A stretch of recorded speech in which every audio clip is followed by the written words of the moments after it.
Islam dihina di media sosial. Satu persatu berita kes yang keluar tentang isu ini, sama ada di TV, keratan akhbar, media sosial dan lain-lain.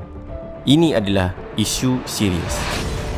Kita lihat pada 2019, sebanyak 10,000 aduan yang telah unit di JAKIM terima berkenaan penghinaan yang berlaku di media sosial terhadap agama Islam.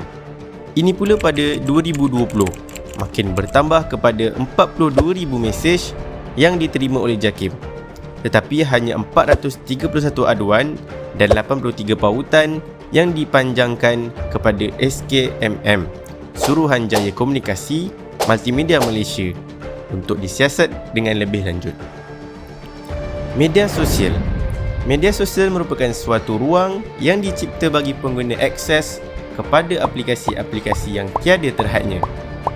Ia juga membolehkan individu untuk berinteraksi sesama mereka secara seorang atau ramai. Dan mereka boleh juga berinteraksi di mana saja mereka berada. Jadi, bagaimana Islam boleh dihina di media sosial? Mesti kadang terfikir, bagaimana sampai boleh berlakunya penghinaan terhadap agama Islam di media sosial hampir setiap tahun. Pasti ada jawapan atau faktor penyebab bagaimana boleh berlakunya isu tersebut.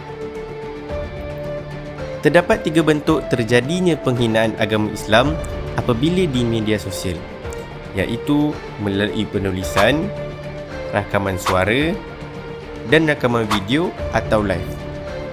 Seterusnya adalah faktor bagaimana berlakunya penghinaan agama Islam di media sosial. Mari kita dengar temu ramah ini. Ia adalah simulasi daripada dapatan kajian yang diambil daripada kajian memahami aspek penghinaan terhadap agama Islam di Malaysia. Faktor pertama, kefahaman tentang agama Islam.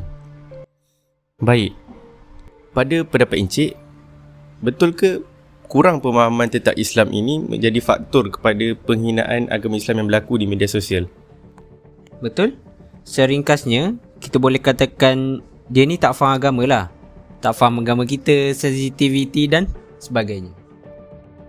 Saya juga merasakan yang faktor pertama sekali adalah kerana mereka ni kurang pemahaman pasal agama Islam itu sendiri. Baik. Jadi dapat saya simpulkan bahawa jika agama itu tidak dapat difahami dan diamati, maka berlakulah kekeliruan sehingga terjadinya penghinaan terhadap agama Islam. Begitu juga kepada rakyat Malaysia secara umumnya berbilang bangsa dan agama, mereka kurang faham dengan pendekatan Islam yang sebenar dan lebih kepada ingin melakukan provokasi. Faktor kedua, persekitaran, didikan ibu bapa atau keluarga. Baik, pada pendapat Encik, bagaimana pula Encik melihat persekitaran didikan ibu bapa atau keluarga ini turut menjadi punca ataupun faktor? Kita boleh nampak sebab lain juga adalah kurangnya didikan agama. Semua itu mungkin silapnya bermula daripada rumah lagi, apabila kurangnya bab dalam didikan agama. Tidak dinafikan, agama itu bukan sekadar apa yang dipelajari di sekolah, tetapi selebihnya apa yang diterapkan di dalam rumah. Contohnya daripada keluarga. Jadi, dapat saya simpulkan betapa ibu bapa adalah sebenarnya tunjang keluarga yang sangat memainkan peranan dalam memegang amanah untuk mendidik anak-anak dengan sempurna dan menanamkan nilai-nilai terpuji seperti dituntut oleh agama. Faktor ketiga, pengalaman individu. Seterusnya, kenapa pengalaman individu juga termasuk dalam faktor berlakunya penghinaan agama Islam di media sosial? Antara sebabnya mungkin dia ada pengalaman seperti perasaan dendam yang sebabkan si pelakon ni teruk sangat memusuhi Islam. Mereka mendapat pengalaman yang buruk lah apabila memandang Islam itu sendiri. Sebut tentang faktor pengalaman sendiri, ada setengah orang dia tiba-tiba encounter dia dengan Muslim adalah encounter yang tidak bagus untuk pertama kali. Akibatnya dia terus assume yang Muslim itu jahat contohnya. Jadi, pengalaman adalah perkara yang memainkan peranan mengawal persepsi seseorang terhadap sesuatu.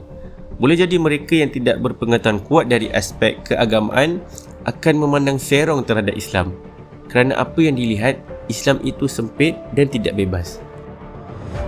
Itulah tadi antara jawapan-jawapan yang diberikan oleh responden. Diharapkan isu seperti ini dapat dibendung dengan segera.